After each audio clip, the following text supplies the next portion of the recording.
This conference will now be recorded. Hey everybody, this is Dr. Doug Smith. It is Tuesday at 2:30, so it is time for our Monday through Thursday 2:30 podcast. This is a podcast where you hear about the science behind what actually happened to you and to others during the opioid crisis. And if you're a regular listener, you know I am in the process of writing the book that contains the majority of the information. It's hard to have everything, but the majority of the information, and definitely the stuff that I consider to be the most important. And and as I'm writing the book, I'm going through and looking at graphics, some of which are years old, including the one on the screen in front of you. And this is a graphic that we did, oh my gosh, probably about the time that we were submitting for our clinical trials. This is probably 2019, 2020. This graphic's, probably 5 or 6 years old, and it's all right there. Okay, the most important articles are right there. The most important science is right there. Okay, and the first thing I want you to notice, okay, look at the top listing there. Gun, 1963. 1963. 1963. And we already have evidence that the opioids are associated with abnormalities in adrenaline. Okay, look at the next one, 1968. Okay, and again, further scientific evidence that the opioids are associated with abnormalities in adrenaline. Okay, the beautiful study by Dell in 1990.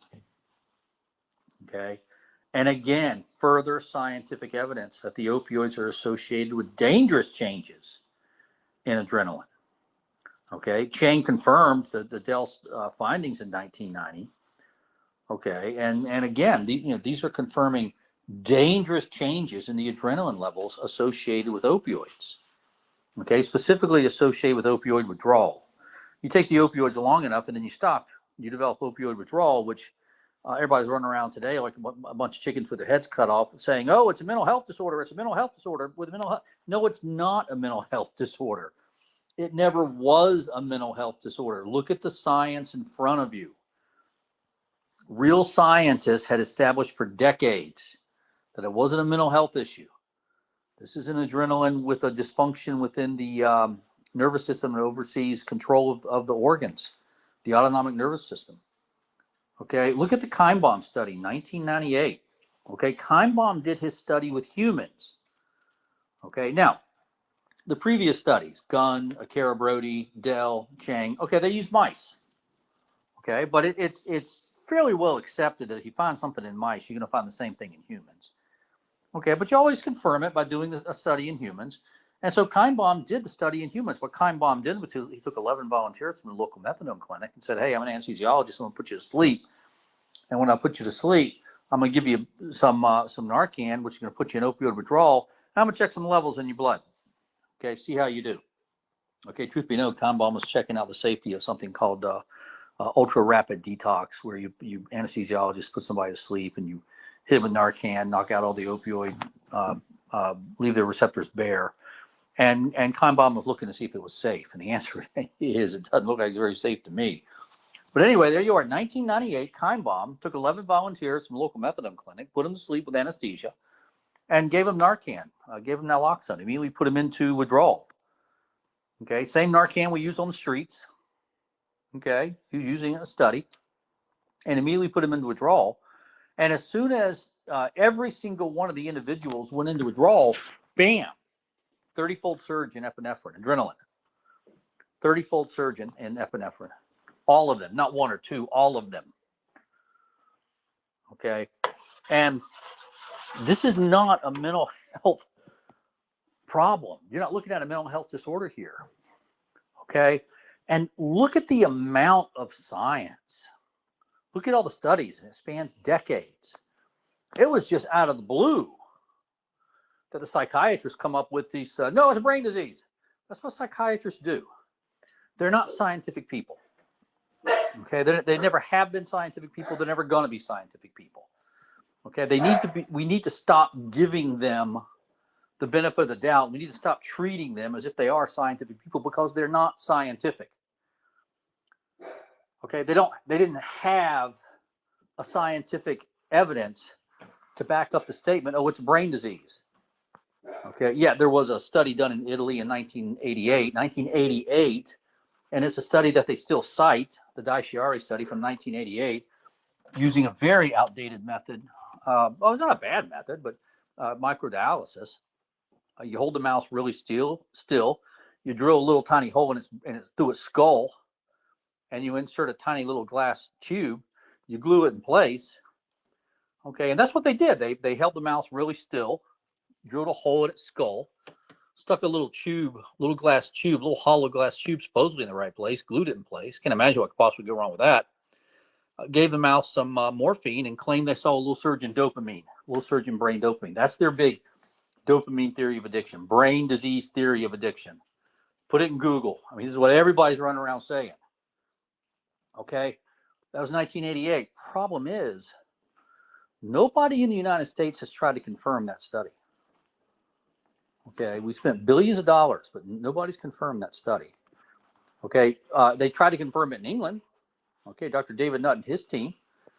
Okay, the Douglas study of 2011, the Watson study of 2014, using a vastly superior technique, not using microdialysis, not drilling holes in the skull and gluing glass tubes in place, but using a superior technique called PET, PET scan, positron emission tomography. Don't get hung up on the science. Don't get hung up on the terms. Don't get hung up on the details.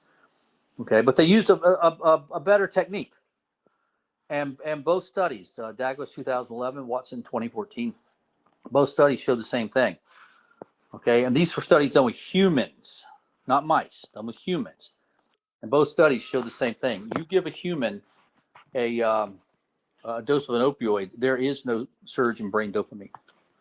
So when these psychiatrists are out there running around saying, oh, it's the dopamine theory of addiction, it's the brain disease model of addiction. You see, when a human takes an opioid, they get a surge in dopamine in the reward center of the brain, and this surge in dopamine in the reward center of the brain is so wonderful, so fantastic, that it hijacks the circuits of the brain circuitry, and the individual is now just running around trying to replicate whatever it was that caused the surge in brain dopamine. If it was the opioids, well, they're just going to take opioids all the time. They're going to neglect their job, neglect their family, neglect their children, neglect their marriage, neglect their profession, neglect everything, just to run around and chase opioids. Now, you people know as well as I do, that's absolute garbage. Okay, you weren't out there looking for fentanyl, looking for heroin, looking for pills because you wanted to. You were out there looking for heroin, looking for fentanyl, looking for pills because the sickness was unbearable. Psychiatrists just got it wrong. They're just wrong. Okay, which raises the question: what have they ever gotten right? I don't know, but that's not my dog fight. I don't have a dog in that fight. Okay, and I'm not going down that. I'm going to avoid that conversation. But boy, they sure got this wrong. They saw you out there buying fentanyl, buying heroin, buying pills, and assumed that you were out there because you wanted to be out there. No, they got it wrong. And the reason they got it wrong is because they ignored the science that's on the screen in front of you right now. How did the psychiatrists get it so wrong? Because they ignored what's on the screen in front of you right now. They ignored the gun study from 1963. They ignored the Akara-Broda study from 1968. They ignored the Dell study from 1990. They ignored the Chang study from 1990. They ignored the Kindbaum study from 1998. I'm not going to throw our study in there yet. I don't want to be biased, so I'm just going to leave it to the studies that are not. There's plenty of scientific evidence, even without our study. Okay, they ignored all that. Okay, and lo and behold, they ignored all that science, all that evidence, and yet they kind of benefited from it. They've made a lot of money, prestige. Billions of dollars sunk into counseling. Does nothing for our people. Irritates them. Waste of time, waste of money. But counseling doesn't work for the genetic damage that comes from the opioids. Anyway, I think that gives you an idea, a flavor of what the book's about. So we will hold here for today.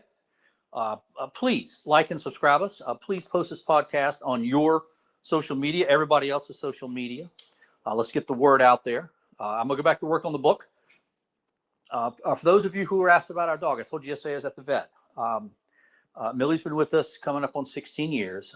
Today, tomorrow's probably going to be her last day. She's going to die with us here at home. She's very comfortable right now. We have 7 dogs, so she's surrounded by all the other dogs and horses, and we're all here. But it's a sad day for us. All right, let's hold here. We'll be back tomorrow.